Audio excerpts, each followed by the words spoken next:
This seems like an appropriate time, so let's talk about the Kennedy curse. So, the Kennedys are thought of as American royalty. The men are thought of as American royalty, and the women are treated abhorrently. If you dared to get too much attention or have too much autonomy, you would most likely be institutionalized or worse. So, I'm going to talk about three instances and three different women who dealt with being institutionalized by the men in the Kennedy family. So this is Jackie Kennedy, who was very famously married to JFK. And one of the things we know about JFK is that he had affairs allegedly with the likes of Marilyn Monroe and probably other celebrities at the time. And then it's rumored that Jackie Kennedy knew about the affairs and had some affairs of her own with the likes of Marlon Brando, Warren Beatty, Paul Newman. And even in Marlon Brando's memoir, he allegedly had a whole section about how he had a 2-day tryst with Jackie, but it got cut out. So this is all hearsay, right? Well, there's this story that happened in 1957 where apparently JFK and Jackie had a fight, and Jackie left in her pajamas to blow off some steam, and JFK called an ambulance to pick her up and admitted her to a psychiatric clinic in Massachusetts. And this seems to be a theme with Kennedy men where they would lock away their spouse or a woman in their life to get their way. Going to this psychiatric clinic was detrimental to Jackie's mental health.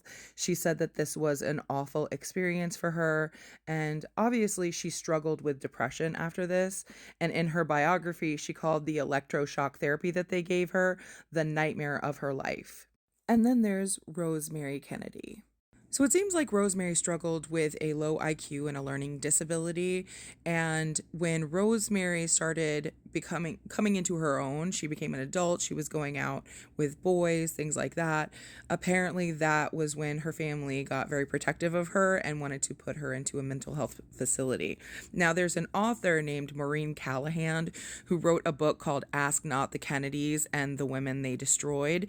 And in this book, it sounds like she is alleging that Rosemary Kennedy was molested by her father, and when she started going out and, dating and basically not being what he wanted her to be anymore, or maybe she was threatening that she would speak out against her abuser, then he put her in a mental health facility, and that's where she was, I believe, lobotomized and treated with electroshock therapy. This quote-unquote treatment left Rosemary with a lifelong disability, and she passed away in 2005. Her story is truly heartbreaking, and I can't even imagine having your own family do such a horrible thing to you. And when I heard about Rosemary struggling with a learning disability, it made me think of RFK Jr. saying that he would put people who were on ADHD medication or any other medications that help them deal with mental health issues into basically a work farm or work camp. And it just feels right on track for his family. This video is getting a little bit long, so I'm going to make a part 2 about RFK Jr. and his wife and what some people speculate he did that led to his wife taking her own life. It's a lot. Behind the Kennedy name lies a tragedy that not many people talk about. The institutionalization and psychological torment of Mary Richardson Kennedy by her own husband, Robert F. Kennedy Jr. And trigger warning for psychological abuse and suicide. Mary Kennedy was an architect, an environmentalist, and a devoted mother, but during her marriage to RFK Jr., she faced relentless emotional abuse, manipulation, and public humiliation. RFK Jr. painted Mary as unstable and isolated her from family and friends. Court records and personal accounts revealed he weaponized psychiatric hospitalization and having her committed against her will, which some people saw as a strategy to gain control over her life when she confronted him about his affairs. Okay, now let's talk about the journals. As we know, being a womanizer runs in the Kennedy family, and RFK Jr. was no exception to that.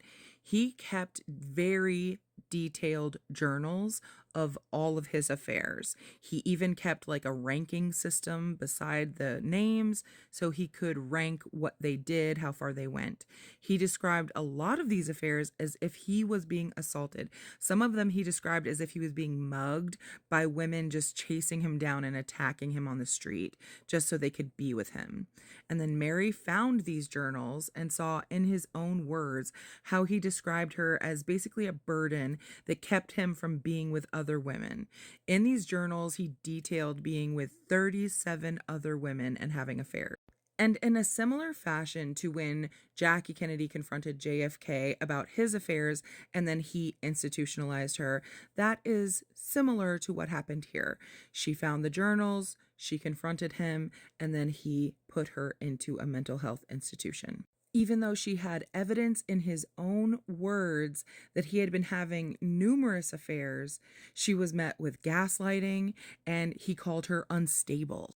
After being institutionalized, Mary had been stripped of her autonomy, alienated from her children, her family, and she spiraled into despair. And in 2012, she took her own life. And even in death, RFK Jr. gaslit Mary by burying her in the Kennedy family plot and then a week later having her body exhumed and moved to a different part of the cemetery. And to this day, Bobby dismisses his role in her suffering, saying she was mentally unwell, continuously gaslighting everyone to think that she was the problem. This is clearly a pattern in the Kennedy family where the men have weaponized institutionalization against women when they were confronted with their own abuse or affairs or what have you. It's disgusting. And Mary Richardson deserved so much better than RFK Jr. and his abuse. Rest in peace to Mary Richardson. I'm not even going to call her Mary Richardson Kennedy because that man tortured her. And if you or someone you know is dealing with suicidal thoughts or ideation, please call the suicide prevention hotline at 988.